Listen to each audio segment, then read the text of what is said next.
Hello everybody, it's the Gary Neville podcast from a stormy Emirates Stadium, or it certainly has been through the evening tonight. And we have watched together, Gary, a goalless draw between Arsenal and Liverpool, which I guess for sort of cerebral football fans, intellectuals who love the ins and outs of the tactical game, had actually quite a lot in it, even if it wasn't a thriller-minute game. Yeah, I've become more tired of 0-0 games as sort of I get older and I come to football matches and I start to think about the kid that's come for the first time and, you know, dreams of seeing his team score goals, or even the disappointment of conceding goals. But yeah, there was a lot about that game to admire, particularly from a Liverpool perspective. If you break it down into the segments of the match, I think before the game you thought Liverpool might struggle. I actually thought Gakpo would have played central and Wirtz to the left, but he didn't. Gakpo played to the left and Wirtz played more central. And it just meant that Liverpool really had no punch up front. And that was the thing that in the end meant that Liverpool didn't go on and win the game because they were the better team in the second half. But in that first 20 minutes, I thought Arsenal were really sharp. And just in this last couple of hours, obviously since last night? It feels like 3 months ago that City drew against Brighton. Yeah, it was last night, wasn't it?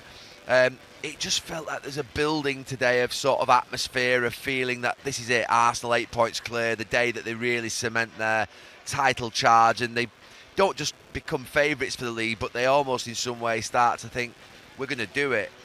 And maybe that's just been in the players' heads a little bit all day, but they started really well in the first 20 minutes, really sharp play, you know, got in behind Liverpool a couple of times, didn't really create any big chances. I don't think really got in the right positions when balls sometimes were going across the box. I think Gyokeres, maybe we'll have a discussion about him because I thought he was really poor tonight. He played 60 odd minutes in the game. Just thought, come on, be more of a battering ram, be more of a thing. But yeah, first 20 minutes Arsenal I thought were really good. I thought Liverpool's back line looked like it was strewn across the back. You couldn't even tell who the back four were. There were like 6 in there at times. And then the midfield, normally you see a line of 4 and a 2, or a 5 and a 1, or a 3 and a 3. There wasn't. It was just like they were everywhere, but they were man marking, they were packing the midfield and keeping it quite narrow. And by hook or by crook, they kept Arsenal out. And then all of a sudden there was a point, I think it was like 23 minutes in the game, where Liverpool had a little bit of possession for probably about a minute and a half, and they then got, I think, that Conor Bradley chance from it, didn't they? And that's when the game just swung a little bit and the Arsenal fans just started to quieten down, and it never really got going again for Arsenal in the first half after that, and it went sort of petered away to half time and Liverpool grew in the game. The big transformation for me is what's happened from both dressing rooms at the end at half time, because I thought Arsenal would come out again.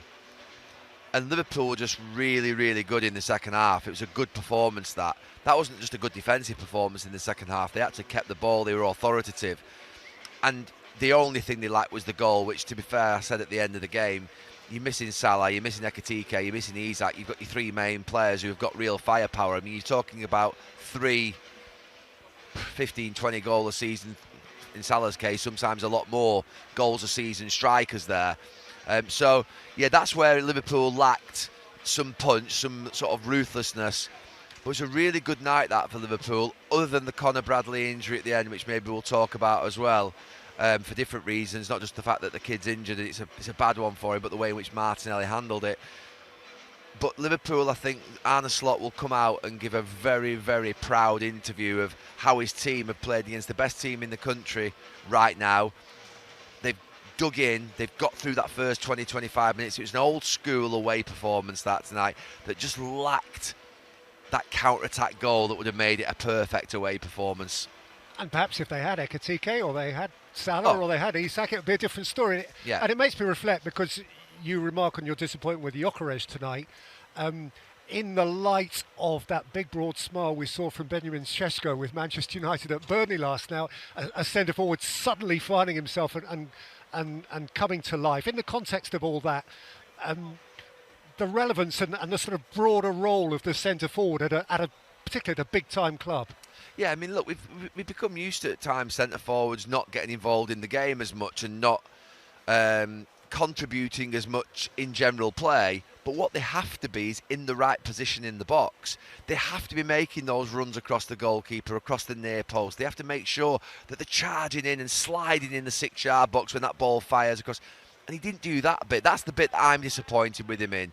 Yeah, if you're not doing that, you've got to then do the other bit, which is the ugly bit of going pressing and harassing and holding the ball up. But yeah, I don't think he contributed anything really to the game tonight as a centre forward for Arsenal, Gyokeres. And look, Arsenal have had 7 players out on that pitch tonight who have not been able to unlock that Liverpool defence, and that's credit to Liverpool's defence. But I would have expected at some point in the game, Trossard, Gyokeres, Saka, Ødegaard, Eze, Madueke, Martinelli, such an unbelievable firepower, such incredible firepower within a sort of front part of the team. I would have expected one of them just to produce that little bit of magic. They had a lot more options than Liverpool up front. But in the second half, Liverpool just managed the game brilliantly on the ball, and then the bits that Arsenal had, to be fair, weren't really that big. The best chance that's in was Gabriel's at the end, the header, which I think that was for him. You just expect him to do better. So, yeah, a challenging night for Arsenal. Maybe the expectation, the tension of what's expected of them today with them, coming here. I just thought it was a big game today for Arsenal. My feeling was 8 points clear, go and grab this title by the scruff of the neck. And they're still in a great position, but they just didn't quite put a performance together. But massive credit to Liverpool because they dug in. God, they dug in tonight, I have to say. They dug in more than I thought they were capable of. I thought that resilience and that sort of what would be that ability to see out a game 0-0 and sort of keep a clean sheet. Even with 20 minutes to go, I just thought Arsenal are going to go and get one here. And it's be a set piece, or it'll be a moment of magic from someone, or a little deflected goal, and Liverpool will lose 1-0. And it'll be a disappointment. I think they'll go back tonight to Liverpool really proud, those players. And, they'll be not celebrating because they've not won a game, and some of them have won titles and won hundreds of games. But I think they'll feel like that was important what we did out there.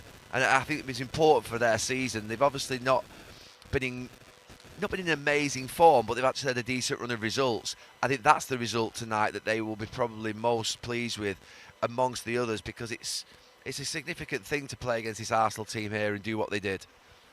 Yeah, and you wanted to reflect too on Conor Bradley. We don't, obviously, as we speak, we don't know how bad the injury is. It didn't look very nice, I have to say.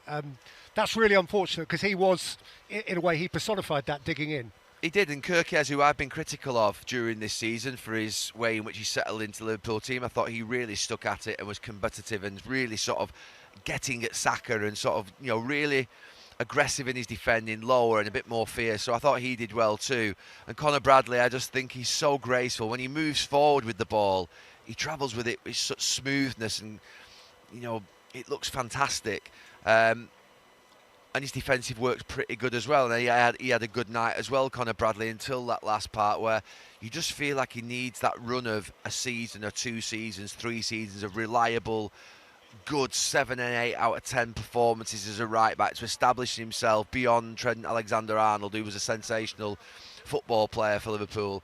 And tonight it just looked like a bad one, and then I think you summed it up perfectly. I was a little bit emotional in terms of, I think I called actually Martinelli an idiot, which maybe I shouldn't have done, but it was idiotic what he did. It was poor. You said it in a lot better than I did, and a lot more graceful than I did, which is not unusual, which was to read the room. He didn't read the room, Martin. It was really poor. It was almost disappointing to actually, we all disappoint ourselves. We all let ourselves down on a football pitch and get carried away in moments. But that'll be one that I think Martinelli, after, I think he'll head off into that changing room. I think he'll go and see Conor Bradley and say, I'm really sorry, I should not have done that. You'll feel really after that, I think, if you've done that against a player who's been injured. So, yeah, he didn't read the room. It was a poor reaction. And maybe there's a little bit of sympathy in the sense that he probably thought Conor Bradley was trying to edge back on the pitch. I think he actually did a little bit, didn't he, even though he was injured. But, he threw the ball at him to start with, and then he sort of pushes him off the pitch. And I'm surprised the Liverpool player didn't go over and really grab him by the scruff of the neck. I'm looking at actually Roy Keane in my picture here. If that had have happened to one of our players, I think he'd have been in full force. Yeah, well, fortunately, I guess that didn't happen, and peace broke out again. I know you were at Burnley last night, so I don't know how much of last night's football you've been able to see and digest, but obviously before Arsenal dropped points, Manchester City had dropped points, and as far as I understand it, their big dynamic at the moment is that Diaz is injured, Guardiola is injured. We saw them get injured in the game at Chelsea at the weekend, which I suppose creates a new vulnerability for them.